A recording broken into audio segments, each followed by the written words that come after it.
ಚಪಾತಿ ಮಾಡಿ ಗೋಧಿ ಹಿಟ್ಟು ಮಿಕ್ಕುತ್ತಲ್ಲ, ಆವಾಗ ಈ ಐಡಿಯಾ ಮಾಡಿ. ವಿಡಿಯೋ ಮಿಸ್ ಮಾಡ್ದಿರಾ ಪೂರ್ತಿಯಾಗಿ ನೋಡಿ. Hello friends, welcome back to my channel.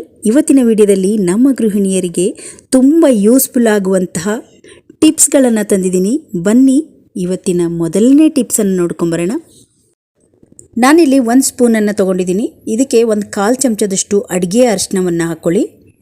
ಇದಕ್ಕೀಗ ಸ್ವಲ್ಪ ಕೊಬ್ಬರಿ ಎಣ್ಣೆ, 2ರಿಂದ 3 ಡ್ರಾಪ್ ಅಷ್ಟು ಕೊಬ್ಬರಿ ಎಣ್ಣೆ ಹಾಕ್ಕೊಂಡು ಇದನ್ನು ಚೆನ್ನಾಗಿ ಮಿಕ್ಸ್ ಮಾಡ್ಕೊಳ್ಳಿ. ಕಾಲು ಬೆರಳು ಇರುತ್ತಲ್ಲ, ಕಾಲು ಬೆರಳು ಸಂದಿಲಿ ಕೆಲವೊಬ್ಬರಿಗೆ ಇನ್ಫೆಕ್ಷನ್ ಆಗುತ್ತೆ. ಈ ಮಳೆಗಾಲದ ಟೈಮಲ್ಲಿ ಕೆಲವೊಬ್ಬರಿಗೆ ಇನ್ಫೆಕ್ಷನ್ ಆದಾಗ ಈ ಒಂದು ಟಿಪ್ಸನ್ನು ಫಾಲೋ ಮಾಡ್ಕೊಳ್ಳಿ. ನಾವು ಇದನ್ನು ಒಂದು ಸ್ವಲ್ಪ ಬೆಚ್ಚು ಮಾಡ್ಕೊಳ್ಳಿ. ಇದು ಸ್ವಲ್ಪ ಈ ಕೊಬ್ಬರಿ ಎಣ್ಣೆ ಸ್ವಲ್ಪ ಕಾಯಬೇಕು. ಅರಿಶಿಣ ಮತ್ತು ಕೊಬ್ಬರಿ ಎಣ್ಣೆ ಚೆನ್ನಾಗಿ ನೋಡಿ ಈ ಥರ ಕಾಯಬೇಕು. ಸ್ವಲ್ಪ ಬಿಸಿ ಆಗೋವರೆಗೂ ಬಿಟ್ಟು ತಣ್ಣಗಾದ್ಮೇಲೆ ಈ ಥರ ಕೈಗೆ ಸವರ್ಕೊಂಡು ಈ ಬೆರಳುಗಳ ಸಂಧಿ ಇರುತ್ತಲ್ಲ, ಅಲ್ಲಿ ಈ ಒಂದು ಅರಿಶಿಣ ಪೇಸ್ಟನ್ನು ನೀವು ಸವರ್ಕೊಳ್ಳಿ. ಯಾವಾಗೆಲ್ಲ ನಿಮಗೆ ಈ ಥರ ಇನ್ಫೆಕ್ಷನ್ ಅಂತ ಗೊತ್ತಾಗಿದೆ, 3-4 ದಿನಗಳ ಕಾಲ ರಾತ್ರಿ ಟೈಮಲ್ಲಿ ಹಚ್ಚಿ ಬೆಳಗ್ಗೆ ಎದ್ದ ತಕ್ಷಣ ಉಗುರು ಬೆಚ್ಚಗಿರೋ ನೀರಲ್ಲಿ ತೊಳ್ಕೊಳ್ಳಿ. ಈ ರೀತಿ ಮಾಡೋದ್ರಿಂದ ಆ ಇನ್ಫೆಕ್ಷನ್ ಎಲ್ಲ ಕಡಿಮೆ ಆಗಿ ಅದರ ನೋವೆಲ್ಲ ಕಡಿಮೆ ಆಗ್ತಾ ಹೋಗುತ್ತೆ. ಟ್ರೈ ಮಾಡಿ ನೋಡಿ, ನಿಮಗೆ ಈ ವಿಡಿಯೋ ಯೂಸ್ ಆಗುತ್ತೆ. ಈಗ 2ನೇ ಟಿಪ್ಸನ್ನು ನೋಡ್ಕೊಂಬರೋಣ. ಇಲ್ಲೊಂದು ಅರ್ಧ ಗ್ಲಾಸಷ್ಟು ನೀರು ತೊಗೊಂಡಿದ್ದೀನಿ ಒಂದು ಬೌಲಲ್ಲಿ. ಇದಕ್ಕೆ 1 ಚಿಟಿಕೆ ಆಗಷ್ಟು ಅರಿಶಿನ ಪುಡಿ ಹಾಗೆ 1/2 ಚಮಚದಷ್ಟು ಪುಡಿ ಉಪ್ಪನ್ನು ಹಾಕಿ ಚೆನ್ನಾಗಿ ಮಿಕ್ಸ್ ಮಾಡ್ಕೊಳ್ಳಿ. ಇದಕ್ಕೀಗ ಒಂದು ಸ್ವಲ್ಪ ಗಂಧದ ಪುಡಿ, ಅಂದರೆ ಹಣೆಗೆ ಗಂಧ ಇಡುವಂತಹ ಗಂಧದ ಪುಡಿನ ಒಂದು ಸ್ವಲ್ಪ ಹಾಕ್ಕೊಳ್ಳಿ. ಸ್ಮೆಲ್ ಚೆನ್ನಾಗಿರುತ್ತೆ. ಈ ಒಂದು ಲಿಕ್ವಿಡ್ ದೇವ್ರ ಮನೆ ಕ್ಲೀನ್ ಮಾಡೋಕ್ಕಾಗಿರ್ಬೋದು, ಡೈನಿಂಗ್ ಟೇಬಲ್ ಮೇಲೆ ಕ್ಲೀನ್ ಮಾಡೋಕ್ಕಾಗಿರ್ಬೋದು, ತುಂಬ ಚೆನ್ನಾಗಿ ಯೂಸ್ ಆಗುತ್ತೆ. ಕಿಚನ್ ಕೌಂಟರ್ ಟಾಪ್ ಕೂಡ ಇದರಲ್ಲಿ ಕ್ಲೀನ್ ಮಾಡ್ಬೋದು. ಒಂದು ಸ್ವಲ್ಪ ಇದನ್ನು ಕೈಯಲ್ಲಿ ಈ ಥರ ಚಿಮ್ಮಿಸ್ಕೊಂಡು ಒಂದು ಒಣ ಬಟ್ಟೆಯಲ್ಲಿ ನೀಟಾಗಿ ಒರೆಸಿದ್ರೆ ಈ ಕೆಲವೊಂದು ನೊರ್ಜೆಯಂಥ ಸಣ್ಣ ಹುಳಗಳಾಗಿರ್ಬೋದು, ನೊಣಗಳಾಗಿರ್ಬೋದು, ಏನು ಕೂಡ ಇದರ ಸ್ಮೆಲ್ಲಿಗೆ ಬರಲ್ಲ. ಈ ಒಂದು ಅರಿಶಿನ ಆ್ಯಂಟಿಬಯೋಟಿಕ್ ಆಗಿರೋದ್ರಿಂದ ಈ ಥರ ಲಿಕ್ವಿಡನ್ನು ಮಾಡಿ ಪೂಜಾ ಮನೆ ಆಗಿರ್ಬೋದು, ಡೈನಿಂಗ್ ಟೇಬಲ್ ಆಗಿರ್ಬೋದು ಎಲ್ಲ ನೀಟಾಗಿ ಒರೆಸ್ಕೊಬೋದು. ಯಾವುದೇ ಆದ ನೊರ್ಜೆ ನೊಣಗಳಂತಹ ಸಣ್ಣ ಸಣ್ಣ ಕ್ರಿಮಿಗಳು ಬರಲ್ಲ. ಟ್ರೈ ಮಾಡಿ ನೋಡಿ. ಕೈಗೆ ಸ್ವಲ್ಪ ಕೊಬ್ಬರಿ ಎಣ್ಣೆ ಹಚ್ಕೊಳ್ಳಿ. ಹಸಿಮೆಣಸಿಕಾಯಿ ತುಂಬ ಖಾರ ಇರುತ್ತೆ, ಹಾಗಾಗಿ ಸ್ವಲ್ಪ ಕೈಗೆ ಕೊಬ್ಬರಿ ಎಣ್ಣೆ ಹಚ್ಚಿ ನಾವು ಕಟ್ ಮಾಡ್ಕೊಳ್ಳೋದ್ರಿಂದ ಖಾರ ನಮಗೆ ತಗಲಲ್ಲ. ಹಾಗೆ ನಾವು ಚಾಕುದಲ್ಲಿ ಕಟ್ ಮಾಡೋದಕ್ಕಿಂತ ಕತ್ರಿಯಲ್ಲಿ ಕಟ್ ಮಾಡ್ತಾ ಹೋದರೆ ನಮಗೆ ಖಾರನೂ ಕೂಡ ಜಾಸ್ತಿ ತಗಲಲ್ಲ. ಯಾವತ್ತೇ ಹಸಿಮೆಣಸಿಕಾಯಿ ಸಣ್ಣದಾಗಿ ಚಾಕ್ ಮಾಡಬೇಕಂದ್ರೆ ಕತ್ರಿನ ಯೂಸ್ ಮಾಡಬೇಕು. ಹಾಗೆ ಸ್ವಲ್ಪ ಕೊಬ್ಬರಿ ಎಣ್ಣೆ ಹಚ್ಚಿ ಇದನ್ನು ಕಟ್ ಮಾಡ್ಕೊಳ್ಳಿ, ತುಂಬ ಯೂಸ್ ಆಗುತ್ತೆ. ಇದಂತೂ ನಮ್ಮ ಗೃಹಿಣಿಯರಿಗೆ ತುಂಬ ಯೂಸ್ ಆಗುತ್ತೆ. ಚಪಾತಿ ಮಾಡ್ತೀವಿ, ಪೂರಿ ಮಾಡ್ತೀವಿ, ತುಂಬ ಸುಲಭವಾಗಿ ನಾವು ಮಾಡಬೇಕು ಅಂದಾಗ ಈ ಒಂದು ಟಿಪ್ಸನ್ನು ಫಾಲೋ ಮಾಡ್ಕೊಳ್ಳಿ. ಒಂದು ತಟ್ಟೆ ತೊಗೊಳ್ಳಿ, 2 ತಟ್ಟೆ ತೊಗೊಳ್ಳಿ. ತಟ್ಟೆಗೆ ಎಣ್ಣೆ ಸವರ್ಕೊಂಡು ಚಪಾತಿನ ಒಳಗಡೆ ಇಟ್ಬಿಟ್ಟು ನೀಟಾಗಿ ಈ ಥರ ಪ್ರೆಸ್ ಮಾಡ್ತಾ ಹೋಗಿ ತುಂಬ ಅಗಲವಾದ ಚಪಾತಿ ಬೇಗನೆ ರೆಡಿ ಆಗುತ್ತೆ. ಆ ಥರ ಚಪಾತಿ ಇಷ್ಟಪಡೋರಿಗೆ ತುಂಬ ಚೆನ್ನಾಗಿ ಹೆಲ್ಪ್ ಆಗುತ್ತೆ. ನೋಡಿ ಎಷ್ಟು ಬೇಗವಾಗಿ ನಾನು ಒಂದು 3-4 ಚಪಾತಿನ ರೆಡಿ ಮಾಡಿದ್ದೀನಿ. ಕೆಲ್ಸಕ್ಕೆ ಹೋಗೋರಿಗೆ ಈ ಟಿಪ್ಸ್ ತುಂಬ ಯೂಸ್ ಆಗುತ್ತೆ. ಇದೇ ಥರ ಪೂರಿನೂ ಕೂಡ ಮಾಡ್ಕೋಬೋದು. ಇದಕ್ಕೆ ಲಟ್ಟಣಿಗೆ ಬೇಡ, ಮಣೆ ಬೇಡ, ಏನು ಬೇಡ. ಇದೇ 1-2 ತಟ್ಟೆಗಳಿದ್ರೆ ಸಾಕು. ತುಂಬ ಸುಲಭವಾಗಿ 4 ಪೂರಿನ ಒಂದೇ ಸಲ ಮಾಡ್ಕೋಬೋದು.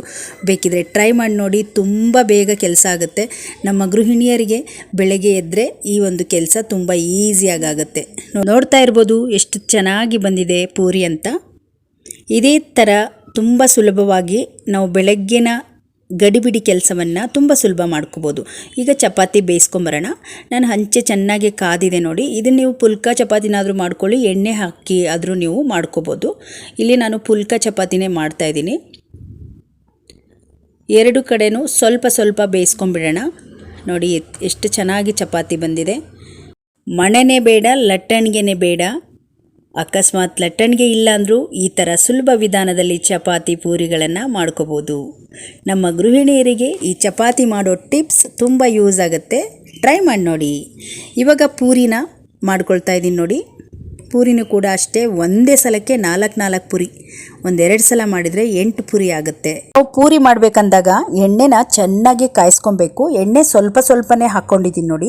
ಸ್ವಲ್ಪ ಎಣ್ಣೆ ಹಾಕ್ಕೊಂಡು ಈ ಥರ ಕಬ್ಬಿಣದ ಬಾಣಲೆ ಆದರೆ ಪೂರಿ ಚೆನ್ನಾಗಿ ಬರುತ್ತೆ ನೋಡಿ. ಈ ಥರ ಉಬ್ಬಿ ನಾವು ಪೂರಿನ ಮಾಡಬೇಕಂದ್ರೆ ಸ್ವಲ್ಪ ಎಣ್ಣೆ ಹಾಕ್ಕೊಂಡು ಎಲ್ಲ ಪೂರಿಗಳನ್ನು ಇದೇ ರೀತಿ ನಾವು ಕರ್ಕೊಬೋದು ನೋಡಿ. ಪೂರಿನೂ ಕೂಡ ಗರಿಯಾಗಿ ಪೂರಿ ರೆಡಿಯಾಗಿದೆ. ಕೆಲಸಕ್ಕೆ ಹೋಗೋರು, ತುಂಬ ಗಡಿಬಿಡಿಯಲ್ಲಿ ಕೆಲಸ ಮಾಡ್ಕೊಳ್ಳೋರಿಗೆ ಇವತ್ತಿನ ಟಿಪ್ಸ್ಗಳು ತುಂಬ ಯೂಸ್ ಆಗುತ್ತೆ. ಯೂಸ್ ಮಾಡ್ಕೊಳ್ಳಿ. ಹೇಗಿತ್ತು ಅಂತ ಕಮೆಂಟ್ ಬಾಕ್ಸಲ್ಲಿ ತಿಳಿಸೋದನ್ನು ಮರಿಬೇಡಿ. ಮತ್ತು ಚಪಾತಿ ಹಿಟ್ಟು ಮಾಡಿ ಬರೀ ಚಪಾತಿ ತಿಂದು ತಿಂದು ಬೇಜಾರಾಗುತ್ತೆ. ಕೆಲವೊಂದು ಸಲ ಚಪಾತಿ ಹಿಟ್ಟು ಹಾಗೆ ಇಟ್ಟಿರ್ತೀವಿ. ಹಾಗೆ ಇಟ್ಟಿರೋ ಬದಲು ಒಂದು ದಿವಸ ಈ ಥರ ಒಂದು ಸ್ನ್ಯಾಕ್ಸ್ ಮಾಡಿ ನೋಡಿ. ಮಕ್ಕಳು ಇಷ್ಟಪಟ್ಟು ತಿಂತಾರೆ, ನಿಮಗೆಲ್ಲರಿಗೂ ಇಷ್ಟ ಆಗುತ್ತೆ. ಚಪಾತಿ ಹಿಟ್ಟನ್ನು ಚಕ್ಲಿ ಒಳಗೆ ಹಾಕಿ ಅದರಲ್ಲಿ ಶಾವಿಗೆ ಮಾಡುವಂತಹ ಒಂದು ಅಥವಾ ಮಿಕ್ಸರ್ ಮಾಡುವಂತಹ ಒಂದು ಬಿಲ್ಲೆನ ಹಾಕ್ಕೊಂಡು ಅದರಲ್ಲಿ ನೀವು ನ್ಯೂಡಲ್ಸ್ ಥರ ಮಾಡ್ಕೊಳ್ಳಿ. ಸ್ವಲ್ಪ ದಪ್ಪ ಇರುವಂಥದ್ದೇ ನೀವು ಬಿಲ್ಲೆನ ಹಾಕ್ಕೊಳ್ಬೇಕಾಗತ್ತೆ.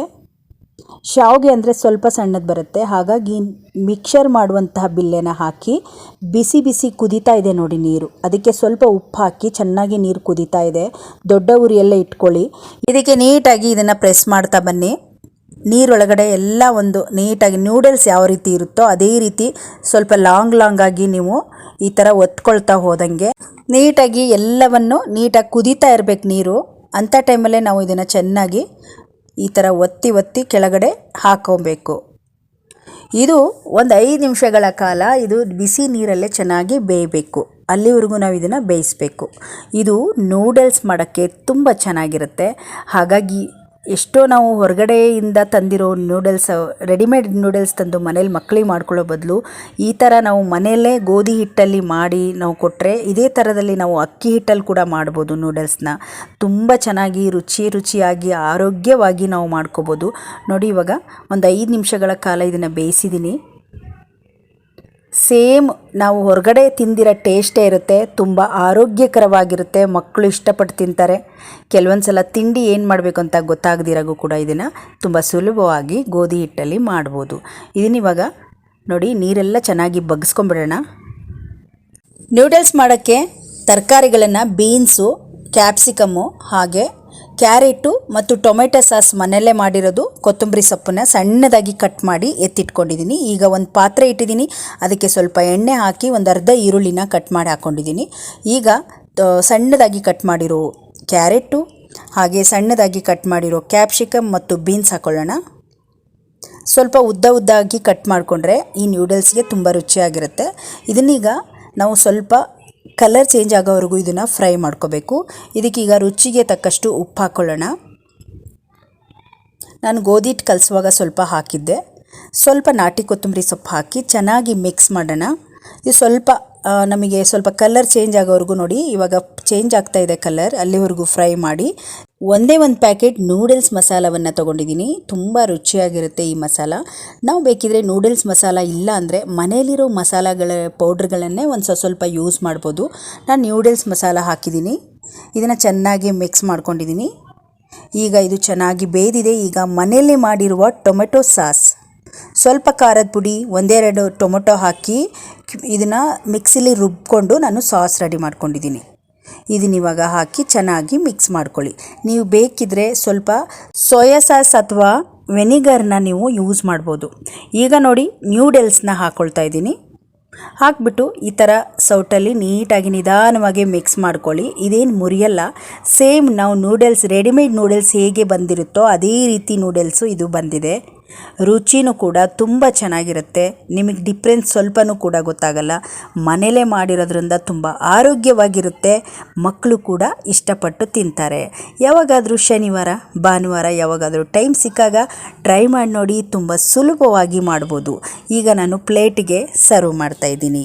ನೋಡಿದ್ರಲ್ಲ ಸ್ನೇಹಿತರೆ, ಇವತ್ತಿನ ವಿಡಿಯೋ ನಿಮಗೆ ಇಷ್ಟ ಆದರೆ ಒಂದು ಲೈಕ್ ಮಾಡಿ. ಇವತ್ತಿನ ವಿಡಿಯೋದಲ್ಲಿ ನಿಮಗೆ ಯಾವ ಟಿಪ್ಸ್ ಇಷ್ಟ ಆಯ್ತು ಅಂತ ಕಮೆಂಟ್ ಬಾಕ್ಸಲ್ಲಿ ತಿಳಿಸಿ. ಈ ವಿಡಿಯೋವನ್ನು ಶೇರ್ ಮಾಡಿ. ಹಾಗೆ ನಮ್ಮ ಚಾನಲನ್ನು ಸಬ್ಸ್ಕ್ರೈಬ್ ಮಾಡ್ಕೊಳ್ಳಿ. ಮತ್ತೆ ಮುಂದಿನ ಹೊಸ ವಿಡಿಯೋಗಳೊಂದಿಗೆ ಸಿಗೋಣ. ಅಲ್ಲಿಯವರೆಗೂ ಧನ್ಯವಾದಗಳು.